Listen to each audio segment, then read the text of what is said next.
Assalamualaikum warahmatullahi wabarakatuh. Bismillah walhamdulillah wassalatu wassalamu ala rasulillah wa ala alihi wa sahbihi wa man tabi'ahu wa walah. Amma ba'du fa inna asdaqal hadisi kitabullahi wa khairal hadi hadi Muhammadin sallallahu alaihi wasallam. وشر الأمور محدثاتها وكل محدثة بدعة وكل بدعة ضلالة وكما قال عليه الصلاة والسلام.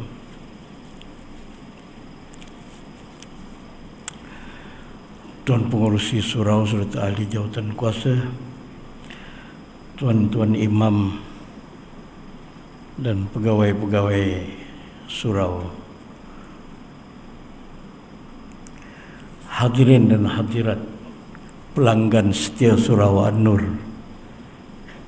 dulu, kini dan selama-lamanya, sebelum PKP, sedang PKP dan selepas PKP. Ya Alhamdulillah. Lama saya tidak menghadirkan diri ke sini, dan kita pun baru kira-kira seminggu ke apa ke dibenarkan mengadakan pengajian aktivitis di masjid.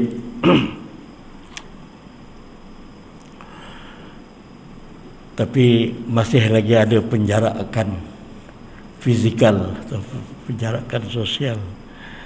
Ya, mudah-mudahan makin hampirlah, makin hilang, makin turun, dan insya-Allah kita dapat kembali semula seperti dulu, dapat mendirikan salat jamaah dan dapat mengadakan pengajian dan seterusnya, aktiviti-aktiviti lain, pengimarahan masjid dan surau yang lain. Alhamdulillah, masih ramai lagi nampaknya kita. Ada juga yang tak ada. Tuan Imam ya. Yang sini ada duduk mazhab kursi ini. Ya, saya pun sekarang ni sejak dah 2 tahun ni dah pakai jadi mazhab kursi. Salat di atas kursi. Dah tak boleh lagi, tak mampu untuk turun ke bawah. Tuan-tuan dan puan-puan yang dirahmati Allah, kita sudah hampir masuk ke bulan Rabiul Awal. Ya, berapa hari lagi kira? 2 hari ke 3 hari ke? Ya, masuk ke bulan Rabiul Awal, bulan menyambut Maulidur Rasul. Tak tahu tahun sudah masa PKP apa semua tak boleh kan? Maulidur Rasul ke apa ke, tak boleh. Jadi alhamdulillah, kita dapat semula mengadakan sambutan Maulidur Rasul itu. Walaupun ada SOP yang tertentu, ada syarat-syarat tertentu.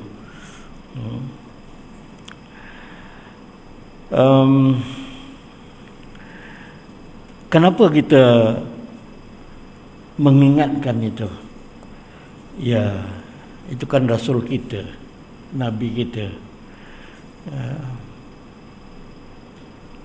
Nabi yang sangat berjasa kepada umatnya dan sangat sayang kepada umatnya.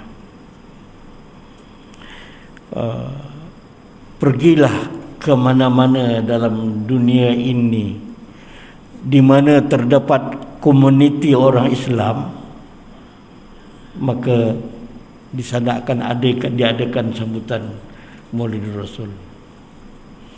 Yang tak suka tu pun ada juga, tapi yang suka tetap terus buat. Ya. Kalau rajin melihat dalam YouTube, contohnya di Mesir, Menteri Agama dan Wazir Auqaf ataupun Syekhul Azhar mengepalai majlis sambutan Maulidur Rasul. Dia menjadi moderator. Bukan tekat hadir sebagai VIP dah. Dia sendiri yang menjadi moderator. Mempersilakan dan memberikan ucap utama ataupun ucap alu-aluan. Yang saya ingat dalam ucapan itu dia kata, Abu Jahal, Abu Lahab pun gembira dengan kelahiran baginda Nabi sallallahu alaihi wasallam, hingga dia membebaskan hambanya. Siapa dia tu? Suaibah kah namanya?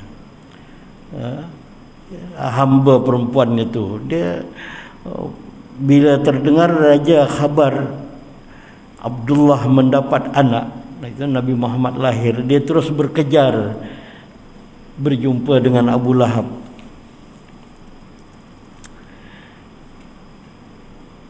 Dia kata, bos, kita katalah sekarang ya, bos. Abdul Muttalib, Abdullah itu, Abdullah anak saudara tuan itu telah mendapat anak lelaki yang bernama Muhammad. Iya ke? Dia pun gembira. Abu Lahab itu gembira dan memerdekakan perempuan ini tadi. Perempuan itu adalah hamba, dia dimerdekakan menjadi orang biasa, gembira. Jadi ada catatanlah daripada ulama, dan termasuklah riwayat-riwayat yang sahih mengatakan pada Abu Lahab ini di neraka, ya masuk neraka lah, dia kafir. Dia diringankan seksaannya pada setiap hari Isnin, kerana dia bergembira dengan kelahiran Nabi sallallahu alaihi wasallam.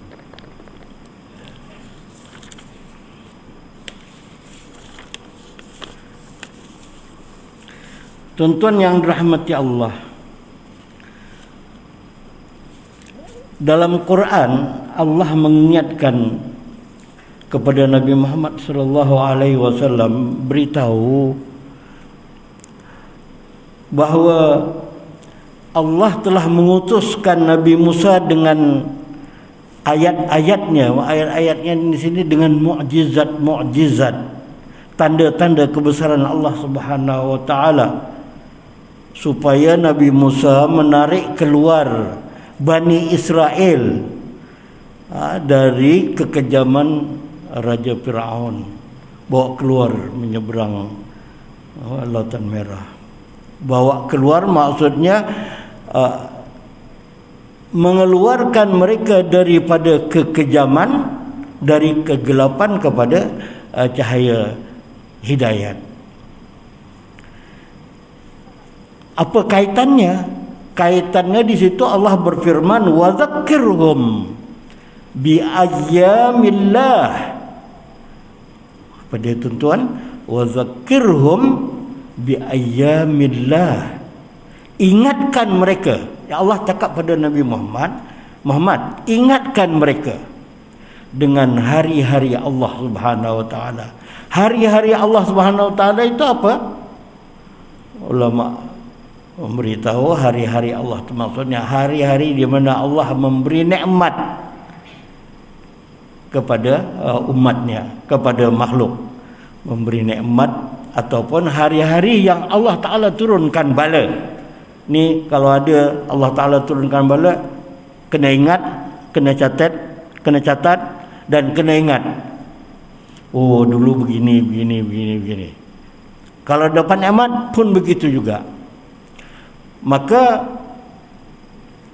kelahiran Nabi Muhammad SAW itu adalah sebagai nikmat. mengeluarkan umat ini daripada kegelapan kepada cahaya yang terang benderang. Jadi tuan-tuan, mengenai wazakirhum bi ayyamillah ini,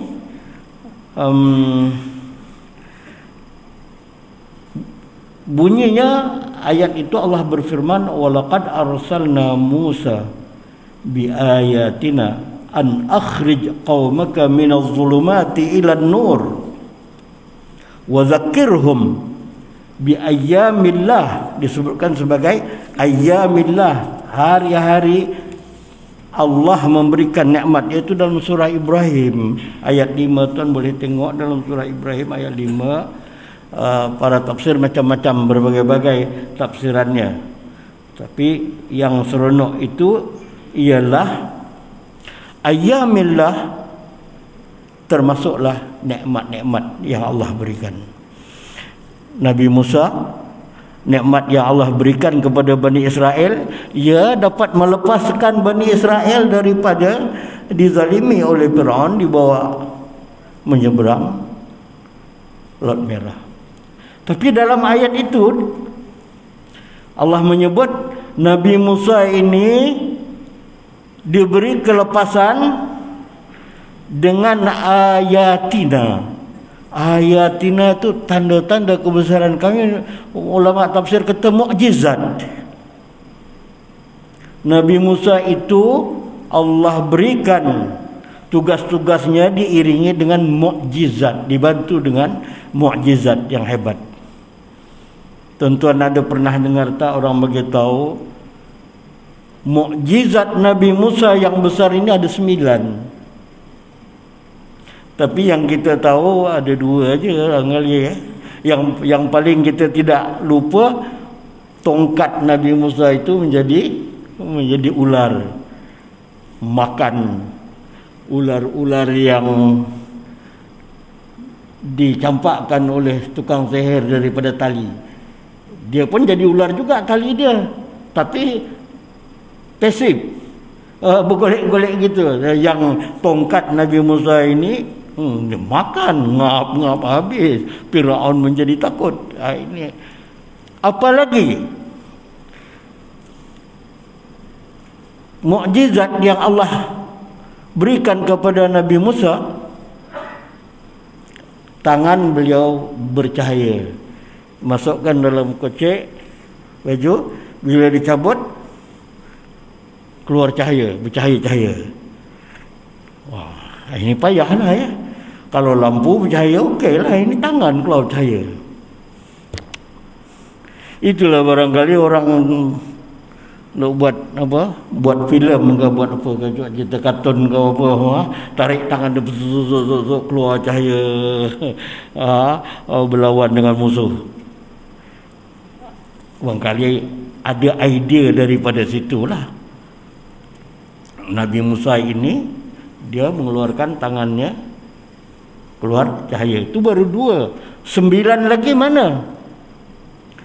Jadi ulama tafsir kata 9 lagi. Pertama, al-jarad, belalang. Mukjizat diberikan kepada Nabi Musa itu, bila umatnya tidak mau ikut, Nabi Musa pun berdoa, Allah Ta'ala turunkan belalang. Al-jarad. Dalam Quran ada kan al-jarad wal qummal wal dhafadi'. Apa tadi? Belalang. Kenapa pun belalang? Iya, belalang kalau turun dia bukan seekor 2, 1000 gelap macam awan. Dia turun memakan tumbuh-tumbuhan. Kalau dia hinggap ke pokok kurma ke apa, tinggal lidi aja lagi. Kalau dia hinggap di kebun apa gandum ke, habis semuanya dimakan daun-daunnya. Jadi Bani Israel ke apa yang umat yang diseru oleh Musa ini dibagi amaran. Korang ni macam mana? Nak beriman ke tidak? Bila turun bala itu barulah minta maaf. Ampun. Tolong hilangkan bala ini. Nabi Musa pun berdoa minta hilangkan bala. Hilang. Lepas tu jadi lagi, degil lagi itu. Bani Israel ni bani yang sangat degil. Itu sebabnya tak cukup seorang Nabi. Bani Israel ini nabinya ramai. Nabinya ramai. Mukjizat Nabi Musa. Apa tadi? Belalang. Apa lagi?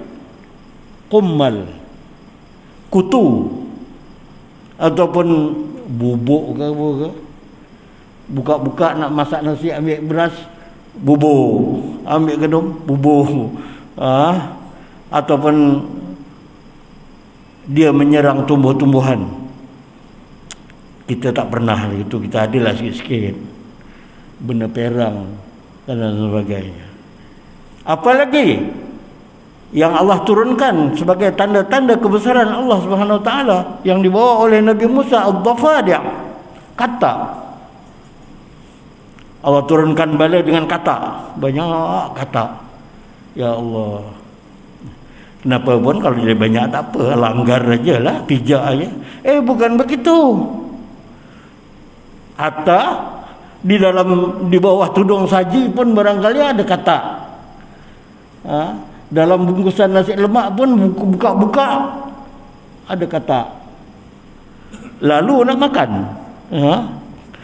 buka aja bungkusan apa, kuih ke apa ke, buka kuih apa yang dalamnya yang bulat, dalamnya ada sambal-sambal apa tu, kuih bom ke apa ke, buka-buka dalam tu ada kata ngam. Beberapa hari terseksa. Ada lagi darah. Allah Ta'ala turunkan tanda-tanda kebesaran Allah. Darah, nak minum darah. Buka betul, ngali tengah nak minum, darah tu tak lalu. Jadi kebesaran Allah yang macam ini diberitahu kepada Nabi Muhammad, suruh ingatkan kepada umatmu. Wa zakkirhum bi ayatillah, ingatkan bi ayyamillah, wa zakkirhum bi ayyamillah, ingatkan kepada umatmu dengan hari-hari kebesaran Allah Subhanahu Wa Taala. Jadi barangkalilah kita berbuat menyambut Maulidur Rasul itu mengingat hari kebesaran Allah Subhanahu Wa Taala. Apakah yang paling besar kepada umat ini selain daripada Allah mengutuskan Nabi Muhammad sallallahu alaihi wasallam? Untunglah kita dapat Nabi Muhammad. Kalau tidak, kita tidak beragama. Kalau dah tak beragama tu apa-apa aja. Makan apa sebenarnya? Makan kerbau pendek, bahkan tu makan anjing, makan tikus, makan apa lagi yang saya buat dulu tu kan, kelawar. Ada ke tak ada ke makanan lain yang lebih bagus? Kelawar di makanan tu, lepas tu sakit. Yang kata asal-asalnya dulu COVID-19. Kita bersyukur kepada Allah Subhanahu Wa Taala kerana Allah menurunkan Nabi Muhammad sallallahu alaihi wasallam. Lepas tu memanglah selayaknya kita buat sambutan. Itu sebabnya ulama-ulama Azhar pun tidak ketinggalan, mereka pun membuat sambutan Maulidur Rasul. Apa yang dibuatnya? Selain daripada ceramah-ceramah tu Yang lain mereka membaca rawi-rawi seperti yang kita baca di sini. Rawi marhaban. Saya seronok tengok video itu. Yang baca itu Syekh yang kepiah merah itu. Yang menjemput Syekh Ali Jumaah, Menteri Agama, Menteri Wakaf. Ada kita jemput, silakan pembaca. Baca itulah abtadiul imla bismillatil aliyah. Mana orang terus mengekalkan Maulidul Barzanji itu. Cuma di tempat kita orang kali dah tak apa-apa ada. Sebahagian tempat dah bukan setakat dah tak tahu lagi, lepas tu keluar hukum pula mengatakan, oh ini bid'ah ni. Bid'ah. Dan ada yang memfatwakan hadir majlis Maulidul Rasul itu haram. Makan makanan yang dihidangkan dalam majlis Maulidul Rasul itu lebih haram daripada makan khinzir. Kan teruk itu. Allahumma salli ala Muhammad. Bukankah kita disuruh bersedekah makanan, melahirkan kegembiraan kepada Allah Subhanahu wa taala kerana diutuskan Nabi Muhammad sallallahu alaihi wasallam. Ya, orang kita memang tidak lupa itu. Surau kita sini nanti akan buatkan majlis Maulid Rasul. Ada ya? Baca rawi berjanji itu masih ada lagi kah? Ada grup-grup yang boleh itu. Di kampung Jawa daripada 1 hari bulan Rabiul Awal sampai 12 hari bulan itu tiap-tiap malam, kampung Jawa dulu masa saya pergi duduk sana, membaca rawi berjanji. Kadang-kadang diselang dengan rawi yang dalam bahasa Melayu, terjemahan dalam bahasa Melayu. Senang saja sekarang ni, tengok aja dalam internet ada, tulis saja itu berjanji dalam bahasa Melayu ataupun rawi dalam bahasa Melayu. Memang ada. Yang dalam bahasa Arab ada, yang dalam bahasa Melayu ada. Di sebahagian karya orang lelaki dah tak ada yang pandai baca marhaban. Tapi orang perempuan pula ada yang aktifnya. Muslimat baca rawi dan muslimat marhaban. Wah, seronoklah, mendayu-dayulah suara itu. Tapi majlis untuk mereka je lah. Majlis untuk mereka. Jadi adakanlah makanan besar-besaran itu, tak ada masalah. Memang disuruh bersedekah. Bersedekah, berbelanja besar untuk bersedekah kerana mengingati kelahiran Nabi sallallahu alaihi wasallam. Bersedekah itu bagus ke tidak? Ya bagus. Memang bagus. Memang disuruh wa at'imut ta'am. Wa at'imut ta'am. Berikanlah makanan. Oh, itu masing-masing. Kalau Maulid Rasul itu masing-masing buat. Sebagian tempat tu dia buat apa? Nasi ambeng. Dulu ya seronok masa sebelum PKP tu ya, nasi ambeng. Angkat satu talam tu makan 4 orang tu, makan 5 orang. Ataupun sebagian tempat dia tak makan, dia belah tu bungkus bawa balik makan di rumah dengan anak-anak. Daripada dulu lagi masyarakat Jawa memang ada buat gitu. Ini tak lain dan tak bukan adalah idea daripada ajaran Nabi yang Nabi bawa untuk bersedekah. Bahkan Nabi kata sedekah yang paling afdal sekali apa tuan-tuan? Anda ingat tak ada Nabi bercakap sedekah yang paling afdal? Sedekah yang paling afdal sekali ialah air. Wah, kita kata air apanya afdalnya? Ya, di negeri yang tak ada air ya air afdal lah. Cuba tengok amalannya di Masjidil Haram dan di Masjid Nabawi. Tapi menggali perubahan ini tuan-tuan tak sempat, kita tak sempat nak tengok lagi. Belum sempat lagi pergi. Belum ada lagi yang dibenarkan pergi umrah kecuali orang-orang yang tertentu. Haji pun belum ada lagi. Di Masjidil Haram tu sedia bawa macam tong racun tu. Siapa ndak tuangkan. Ambil. Kalau dulu disediakan tong-tong itu, siapa ndak duduk tu ambil minum. Sekarang ndak. Yang tukang beri air itu berjalan anak, dah tuang. Bersedekah air. Baik air Zam-Zam ataupun air yang lainnya.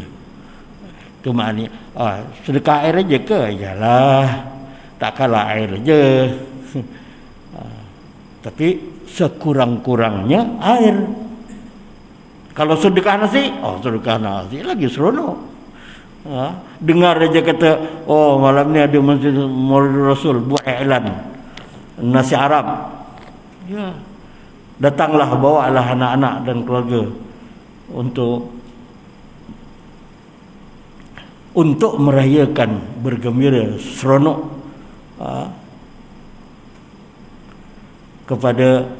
dengan kelahiran Nabi sallallahu alaihi wasallam. Tuan-tuan hadirin yang dirahmati Allah, saya ada terbaca satu tulisan yang diviralkan dalam WhatsApp, cerita mengenai orang Yahudi masuk Islam kerana melihat dalam mimpinya pergi ke majlis Maulid Rasul. Saya kata, ini kok mimpi aja. Saya tak ambil berat lah. Tapi bila saya merenung di dalam sebuah kitab mengenai Maulid Barzanji, ada terdapat tulisan alu-aluan kepada Maulid Barzanji itu seorang alim, Maulana As-Samaha ni barangkali dia mufti di Emirates. Dia menulis mengenai cerita itu. Ceritanya macam mana, tuan? Dia kata di Mesir pada suatu masa dulu ada sebuah keluarga yang dia memang buat sambutan Maulidur Rasul tiap-tiap tahun, tak pernah miss. Bukan kat masjid, ini kat rumah sendirian. Sedangkan jirannya tu seorang Yahudi, keluarga Yahudi. Pada suatu malam sedang mereka mengadakan majlis Maulid Rasul secara besar-besaran di rumah dia, jiran Yahudi ini jenguk dekat tingkap, berdua suami isteri. Tanya, Pak Hang, kata, ini apa ni yang mereka buat tu, jiran kita buat tu apa? Suami dia kata, mereka mengadakan majlis Maulid Rasul yang mereka dakwa bahawa pada ketika ini, pada bulan ini adalah kelahiran Muhammad yang mereka anggap sebagai nabi, membawa kepada agama ini. Jadi pasangan ini tadi borak-borak, lepas tu tidur. Dalam tidurnya si isteri ini bermimpi. Mimpi turun ke majlis itu. Dia rasa macam dia pergi dalam mimpi itu. Dia pergi ke majlis Maulid Rasul, jiran dia yang sebelah itu. Dia pun tengok, tak masuk lagi. Dia tak masuk. Dia tengok, atau ada satu orang berperwatakan hebat, mukanya bercahaya-cahaya, masuk ke majlis itu dengan diiringi oleh sahabat-sahabat dia, kawan-kawan dia. Jadi perempuan ini tadi, ini cerita dalam mimpi, tertarik dengan nampak orang yang bercahaya-cahaya itu, bertanyalah kepada tuan rumah, tuan, ini yang masuk ni siapa? Dia kata, inilah Nabi Muhammad yang kami sedang rayakan kelahirannya sekarang ini.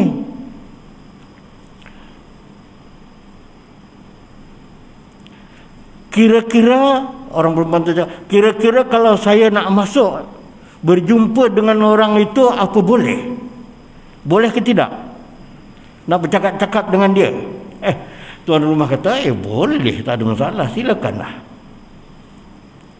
Dia pun masuk. Barangkali dia bagi salam lah kot, bagi salam cara Yahudi kan.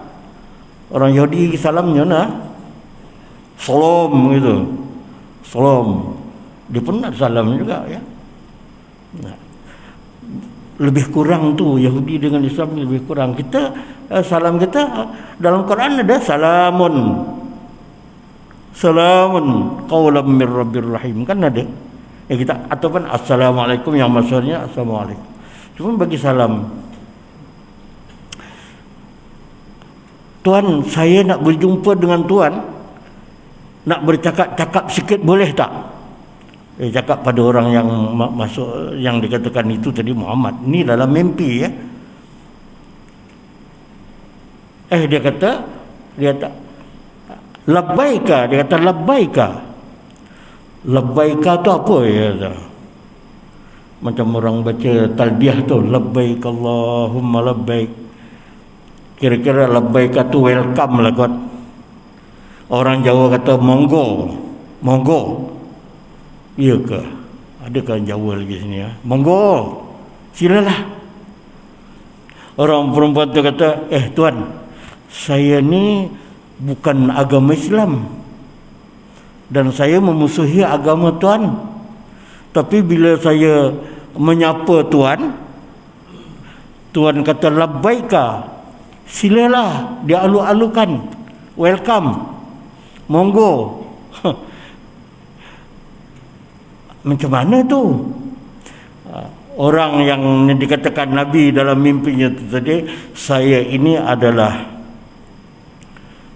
Nabi yang diutuskan oleh Allah rahmatan lil alamin, sebagai membawa rahmat kepada seluruh alam.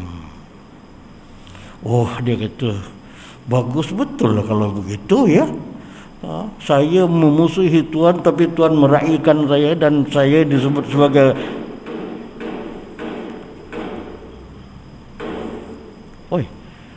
cepat sekarang ni Isya ya. Tu Tuhan nak azan lah.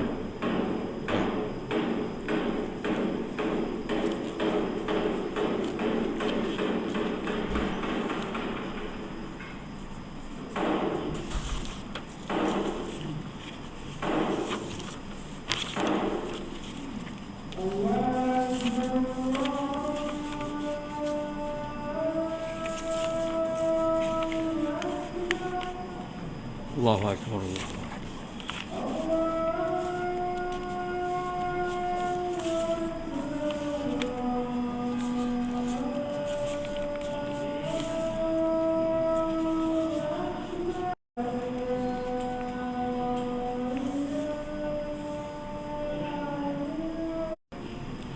Asyhadu an la ilaha illallah.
ولا قوة إلا بالله العلي العظيم.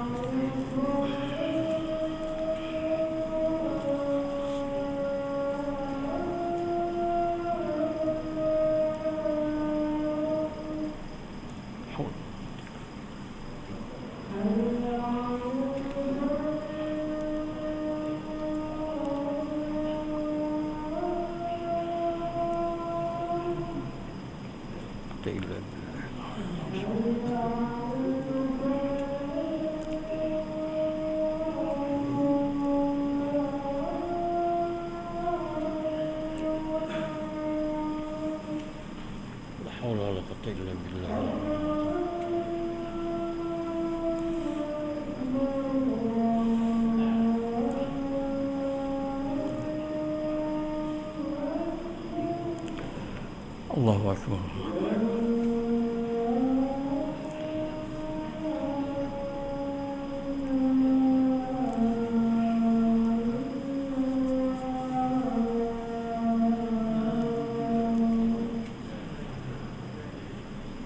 اللهم رب هذه الدعوة التامة والصلاة والسلام على سيدنا محمد شروط.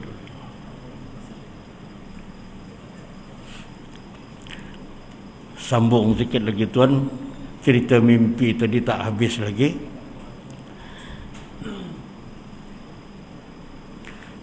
Orang perempuan ini tadi dapat berbual-bual dengan Nabi Muhammad sallallahu alaihi wasallam dalam mimpi itu. Dan akhirnya kerana sangat tertarik dengan layanan yang diberikan oleh Nabi sallallahu alaihi wasallam, perempuan ini kata, hulurkan tanganmu untuk aku berbaiat denganmu dan aku melapaskan syahadah. Nabi pun melayan dia dan masukkan dia Islam, ajarkan dia bersyahadah. Mudah saja kalau orang Yahudi dia dengan orang kita ni, dengan orang Islam ni tak begitu jauh perbezaannya. Dia pun mengucap asyhadu an la ilaha illallah wa asyhadu anna Muhammadan abduhu wa rasuluh, atau wa asyhadu anna Muhammadan rasulullah. Dalam mimpi itu dia terus dalam mimpi itu dia terasa tenang dan seronok dan berazam, aku esok ni akan mengadakan majlis Maulidur Rasul besar-besaran seperti yang orang ni buat, untuk menghormati dan mengagungkan Nabi yang aku jumpa malam tadi. Pagi esok dia pun jaga, dicepatkan ceritanya. Pagi esok dia pun jaga dan terus bersiap, dan tak cerita pun pada siapa-siapa mimpi dia itu. Tapi alangkah terkejutnya dia bila dia dapati suaminya sedang bersiap-siap menyusun-nyusun, mengkalilah nyusun meja ke kerusi ke apakah. Dia kata, abang Bapak Ang, Pak Hang ni kenapa ni? Ada apa? Macam nak apa, buat sambutan besar aja. Dia kata, aku akan mengadakan majlis merayakan, memperingati kelahiran orang yang mengislamkan kamu malam tadi dalam mimpi. Jadi kata, abang, dia kata, macam mana pula? Saya tak ada cerita kat siapa pun mimpi malam tadi. Dia kata, orang yang mengislamkan kamu malam tadi terlebih dahulu telah mengislamkan saya dalam mimpi saya pada malam tadi. Jadi maknanya suami isteri ini kedua ini dah Allah Ta'ala nak beri hidayat. Yang mudah saja ya. Isteri mimpi, suami mimpi, kedua-dua itu sama dia punya. Ya. Jadi jadilah mereka keluarga Islam yang kuat dan menyambut memperingati hari kelahiran Nabi sallallahu alaihi wasallam. Allahumma salli wa sallim wa barik alaihi. Dan barangkali dia punya moralnya kepada cerita ini, iaitu kita hendaklah bergembira dan menghargai kita sebagai umat Muhammad, dan kita memperingati ulang tahun hari kelahiran Nabi sallallahu alaihi wasallam. Apa pun yang kita buat, berselawat, membaca sejarah dan rawi kehidupan Nabi sallallahu alaihi wasallam, dan mengulang kaji ajaran-ajaran yang dibawa oleh Nabi sallallahu alaihi wasallam. Saya melihat orang Sudan ke orang Eritrea menyambut Maulid Rasul ini dengan berarak. Macam kita juga lah, tapi dia berarak tu bawa senapang. Ramai-ramai bawa senapang tembak. Maknanya melahirkan keseronokan dan kebesaran hari itu. Macam kita lah dulu kalau menyambut pengantin datang tu apa, bakar mercon. Ada kampung tu mercon tu dengan duitnya sekali campakkan tu, budak-budak pun datang berebut-rebut mengambil. Sebahagiannya di tempat lain orang marhaban itu dibagi, dihadiahkan bunga telur. Itu satu menunjukkan melahirkan kecintaan dan kebesaran Nabi sallallahu alaihi wasallam. Perbanyakkan selawat kepada Nabi. Kita selalu, kalau orang lelaki ini tiap-tiap minggu diingatkan, banyakkan selawat kepada Nabi. Tang mana ya yang dikatakan suruh berselawat kepada Nabi itu? Ayatnya tak ingat, kau dah khatib ingatlah. Inna Allah malaikatahu yusalluna 'alan nabi ya ayyuhallazina amanu sallu 'alaihi wasallimu taslima. Kan setiap kali kat mana tu? Khutbah mana? Khutbah yang kedua diingatkan supaya berselawat kepada Nabi. Kemudian fadilat-fadilat itu barangkali lain kalilah. Fadilat-fadilat berselawat itu memang banyak, ya, yang sahih pun ada, yang dhaif pun ada. Yang dhaif itu maknanya masih lagi hadis Nabi sallallahu alaihi wasallam, yang kalau kita berselawat kepada Nabi, Allah akan balas selawat itu 10 kali ganda lah. Allah balas selawat itu macam mana? Allah memberikan rahmat kepada kita 10 kali ganda. Jadi jangan kedekut kepada selawat. Orang kita ini memang selalu berselawat.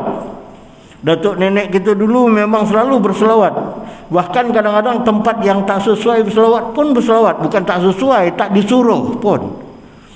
Lepas sembahyang kita bersalam-salam tu, tuan macam mana sini baca sallallahu ke Allahumma salli ala Muhammad ke?